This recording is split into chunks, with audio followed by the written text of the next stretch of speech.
نحمده ونصلي ونسلم على رسوله الكريم اما بعد فاعوذ بالله من الشیطان الرجیم بسم اللہ الرحمن الرحیم۔ السلام علیکم بھائیو، کیسے ہیں آپ سبھی لوگ؟ امید کرتا ہوں اچھے ہوں گے، اللہ سے دعا کرتا ہوں آپ اچھے رہیں۔ جیسے کہ آپ سبھی کو پتا ہے، ہمارا درس چل رہا ہے سعید الحق، جس کو لکھنے والے علامہ مولانا سعید اللہ خان قادری صاحب ہیں، اور اس کے اندر الحمدللہ ہمارا شبینہ کے دلائل ہم نے جانے، اور شبینہ کیا ہوتا ہے وہ ہم نے جانا، اور آج ہم وہابیوں کی طرف سے کرنے والے اعتراض کے جوابات پڑھیں گے۔ تو آئیے بنا کسی دیری کے دعا کرتے ہیں اور درس کو شروع کرتے ہیں۔ بسم اللہ الرحمن الرحیم۔ رب یسر ولا تعسر وتمم بالخير وبك نستعين يا فتاح يا فتاح يا فتاح رب اشرح لي صدري ويسر لي امري واحلل عقدة من لساني يفقهوا قولي رب زدني علما نافعا رب زدني علما نافعا رب زدني علما نافعا بفضله سبحان ربك رب العزة عما يصفون والسلام على المرسلين والحمد لله رب العالمين۔ دوسری فصل شبینہ پر اعتراض اور اس کا جوابات۔ شبینہ کے متعلق ہم وہ اعتراض بھی نقل کرتے ہیں جو غیر مقلد وہابی کرتے ہیں، اور وہ اعتراضات بھی بیان کرتے ہیں جو آج تک ان کو سوجے نہیں۔ ہم ان کی وکالت میں عرض کرتے ہیں، ماں جوابات کی رب تعالیٰ قبول فرمائے۔ اعتراض نمبر 1، قرآن کریم فرماتا ہے وَرَتِّلِ الْقُرْآنَ تَرْتِيلًا، قرآن شریف کی تلاوت ٹھہر ٹھہر کر کرو۔ اور ظاہر ہے کہ جب ہر رکعت میں ٹھہر ٹھہر کر سارا قرآن ایک رات میں ختم کیا جائے گا تو حافظ کو بہت تیز پڑھانا پڑے گا، جس میں سوا یعلمون تعلمون سمجھ میں نہ آئے گا، لہذا سبینہ پڑھنا حکم قرآن کے خلاف ہے۔ یہ حاشیہ انہوں نے دیا ہے، یہاں پر اور دلائل ہیں، جس کو اور دلائل پڑھنے ہو وہ حاشیہ پڑھ سکتا ہے۔ جواب، اس اعتراض کے دو جواب ہیں۔ ایک یہ کہ تمہارے بانی مذہب مولوی اسماعیل دہلوی عصر سے مغرب تک پورا قرآن پڑھ لیتے تھے، بتاؤ وہ ٹھہر ٹھہر کر پڑھتے تھے یا علمون تعلمون وہ حرام کے مرتکب تھے یا نہیں؟ حضرت داؤد علیہ السلام بہت جلد ساری زبور پڑھ لیتے تھے۔ حضرت عثمان غنی، تمیم داری، عبداللہ ابن زبیر وغیرہ ہم اکابر صحابہ رضی اللہ عنہ نے ایک رکعت میں سارا قرآن پڑھا ہے۔ خود حضور انور صلی اللہ علیہ وسلم تہجد کی ایک رکعت میں 2 پارہ اور نماز کسوف میں ایک رکعت 2.5 پارے تلاوت فرماتے تھے۔ سبحان اللہ، جن کے حوالے ہم نے پہلی فصل میں عرض کرے۔ کیا آپ کا اعتراض ان ہستیوں پر بھی جاری ہوگا؟ اگر نہیں تو کیوں؟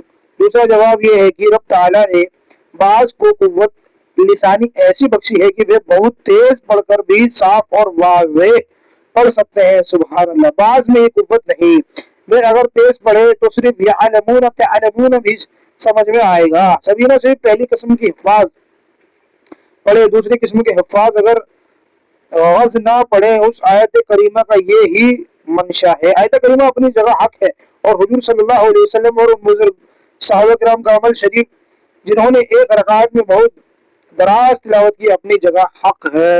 سبحان اللہ۔ اعتراض نمبر 2، حدیث ترمذی، ابو داؤد، دارمی نے حضرت عبداللہ ابن عمر رضی اللہ تعالیٰ عنہ سے روایت کی کہ رسول اللہ صلی اللہ علیہ وسلم رسول اللہ صلی اللہ علیہ وسلم نے کہ جو 3 دن سے کم میں قرآن پڑھے وہ قرآن نہ سمجھے گا۔ اس حدیث سے معلوم ہوا کہ 3 دن سے کم پورا قرآن ہرگز نہ پڑھنا چاہیے، کیونکہ پھر سمجھ میں نہ آئے گا، لہذا شبینہ بالکل منع ہے۔ جواب، اس کے چند جواب ہے۔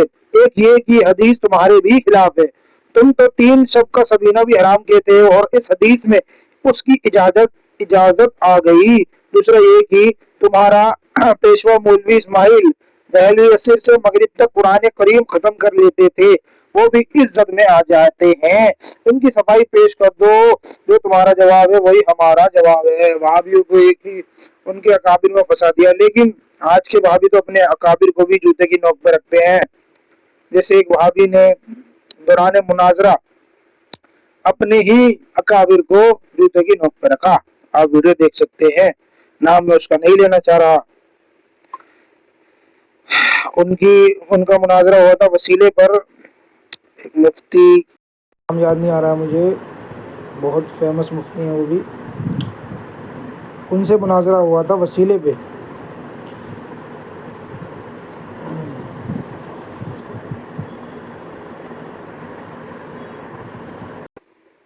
चलें छोड़े इसको, आए बस शुरू करते हैं। तीसरा ये कि सरकार आलम सल्लल्लाहु अलैहि वसल्लम ने इस हदीस में आम लोगों की बयान फरमाई। इल्मुल अमूम हफाज अगर 1 या 2 दिन में खत्म कुरान करें तो समझ ना सकेंगे। बाज बंदे जो इस पर कादिर है वो इस हुक्म से अलहदा रहे हैं। जैसे हजरत उस्मान वगैरह हम साहबा किराम 1 रकात में कुरान खत्म करते थे। इसीलिए इस हदीस की शरह में मिरकात व नमात शरीफ में यह है कि बाद बुजुर्ग 1 दिन व रात में 3 खत्म करते थे। सुभान अल्लाह। बाद हजरात 8 खत्म फरमा लेते थे और शेख अबू मदियन मगरबी 1 दिन व रात में 70,000 कुरान पढ़ लेते थे। सुभान अल्लाह। इन्होंने एक दफा हजर अस्वद चूम कर दरवाजा काबा पर आते आते खत्म कुरान कर लिया और लोगों ने हर्फ व हर्फ सुना। मिरकातुल मफाती की हदीस किताबुल फज़ाइल कुरान में है ये वाक़या। हक ये है कि वल हक अन्न दालिका की हुक्म मुख्तलिफ लोगों के लिहाज से मुख्तलिफ है। सुभान अल्लाह। एतराज नंबर 3, हदीस मुस्लिम व बुखारी ने हजरत अब्दुल्ला इब्न उमर रज़ियल्लाहु ताला अन्हु से तवील हदीस नकल फरमाई है जिसके आखिरी अल्फाज ये हैं, वाक़रऊ हर हफ्ते में 1 कुरान खत्म करो, इस पर ज्यादा ना करो। देखो हजरत अब्दुल्ला इब्न उमर रज़ियल्लाहु ताला अन्हु ने हुजूर सल्लल्लाहु अलैहि वसल्लम से जल्द खत्म करने की इजाजत मांगी। हुजूर सल्लल्लाहु अलैहि वसल्लम ने अव्वलन तो हुक्म दिया कि 1 माह में 1 खत्म करो। इसरार करने पर इशारा हुआ कि 1 हफ्ते से कम में कुरान खत्म ना करना चाहिए, लिहाजा सबीना मना है। अल्लाह। जवाब, सरकार सल्लल्लाहु अलैहि वसल्लम का ये जवाब सैयदना अब्दुल्ला इब्न उमर रज़ियल्लाहु ताला की हालत के लिहाज से है। वे 1-2 रात में खत्म करने पर साफ ना पढ़ सकते होंगे। यहाँ दायमी तिलावत का जिक्र है। अगर रोजाना हर इंसान 1 खत्म किया करे तो दुनियावी का कारोबार मुअत्तल हो जाएगा। अगर साल में 1 आधा दिन में कुरान खत्म किया जावे तो कोई हर्ज नहीं। 1 आधा दिन में कुरान खत्म किया जाए, साल में 1 आधा दिन में कुरान खत्म किया जाए तो कोई हर्ज नहीं। जिन साहब ने एक रकात में एक कुरान पढ़ा है उन्हें ये हदीस भी मालूम थी, फिर भी 1 रकात में खत्म कुरान करते थे। सुभान अल्लाह। एतराज नंबर 4, हुजूर ने कभी सल्लल्लाहु अलैहि वसल्लम 2 रात में पूरा कुरान ना पढ़ा, लिहाजा सबीना बिदअत है और बिदअत से बचना चाहिए। जवाब, हुजूर सल्लल्लाहु अलैहि वसल्लम का एक शब में पूरा कुरान पढ़ना 2 वजह से है। एक ये कि आपकी अव्वल हयात शरीफ में पूरा कुरान उतरा ही ना था, वफात से कुछ पहले कुरान की तकमील हुई, लिहाजा वहाँ खत्म कुरान का सवाल ही पैदा नहीं होता। दूसरा ये कि आपने इन्हीं अपनी उम्मत पर रहम फरमाया ताकि शबीना पढ़ना उन पर जरूरी व सुन्नत ना हो जाए। फिर साहबा ने शबीना पढ़ा, जैसे हुजूर सल्लल्लाहु अलैहि वसल्लम ने तरावी हमेशा ना पढ़ी, फिर साहबा ने कायदा जमात से पढ़ी। शबीना सुन्नत साहबा है जिस पर अमल करने से इंशाअल्लाह वही सवाब मिलेगा जो सुन्नत रसूलुल्लाह सल्लल्लाहु अलैहि वसल्लम पर अमल करने से मिलता है। सुन्नत साहबा को बिदअत कहकर मना करना वहाबियों को ही बजाता है, हम अहले सुन्नत ये नहीं कह सकते। सुभान अल्लाह।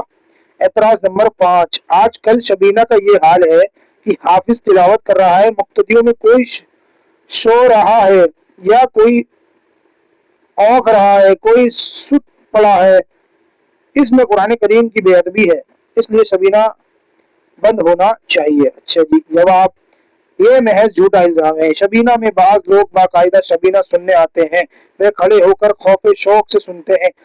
बाज महज शबीना देखने आते हैं, वे लेटे बैठे रहते हैं, जिसमें कोई हरज नहीं। कुरान सुनना फर्ज किफाया है, बाद का सुनना काफी है। और अगर बिल फर्ज मान भी लिया जाए कि सारे मुसलमान सुस्ती से सुनते हैं तो कोशिश करेंगे कि सुस्ती दूर करें। वे शबीना बंद ना करो। आजकल शादी ब्याह में बहुत गुनाह किए जाते हैं, नाच तमाशे बाजे आतिशबाजी सभी कुछ होती है। बराए मेहरबानी निकाह बंद ना करो बल्कि इन चीजों को रोकने की कोशिश करो। हुजूर अलैहिस्सलाम के जमाने में काबा शरीफ में बुत तो थे, हुजूर अलैहिस्सलाम ने काबा ना ढाया बल्कि जब रब ने कुव्वत दी तब बुतों को निकाल दिया। अगर मस्जिद में किता खस जावेगी तो मस्जिद को ना गिराओ। कुत्ता घुस जाए मस्जिद में तो मस्जिद को ना गिराओ, कुत्ते को निकालो। अगर 4 पाई में खटमल कपड़ों या सिर के बालों में जुए हो जावे तो ये कपड़े मार दो, चार पाई या कपड़े या बालों को आग ना लगा दो। वहाबियों को ये अजीब कायदा है, इबादतों से खराबियां दूर करने के बजाय खुद इबादत को रोकने की कोशिश करते हैं। ये लोग इसी किस्म के बहानों से सारी उमूर खैर को रोकते हैं, जैसे मिलाद शरीफ, खत्म, बुजुर्गान वगैरह। अगर सुन्नी भाइयों ने हमारा ये जवाब याद रखा तो इंशाअल्लाह वहाबियों के फितने से बचे रहेंगे। हमने शबी पर कदर इसलिए कर दी कि आजकल आम तौर पर वहाबी इसके पीछे पड़े हुए हैं। जहां रमजान शरीफ में किसी जगह शबीना का एहतमाम हुआ, झट देवबंदी और गैर मुकल्लिद हराम बशीर के फतवे। अब इंशाअल्लाह अल्हम्दुलिल्लाह हमारा ये बाब मुकम्मल हुआ। 13वां बाब हमारा चलेगा वक्त जमात सुन्नत फजर पढ़ना, मतलब जो जमात हो रही हो तो सुन्नत फजर पढ़ना। तो इसी में भी दो फसलें होंगी इंशाअल्लाह, पहली फसल जवाब में, दूसरी फसल एतराज के जवाब में इंशाअल्लाह। आज की वीडियो एंड करते हैं और आपसे एक दरख्वास्त करते हैं कि वीडियो को ज़्यादा ऐसा शेयर करें, लोगों को पहुंचाएं ताकि लोग भी इससे फ़ायदा उठा सके, और लाइक करें, सब्सक्राइब करें। अस्सलामु अलैकुम वरहमतुल्लाहि वबरकातुहू।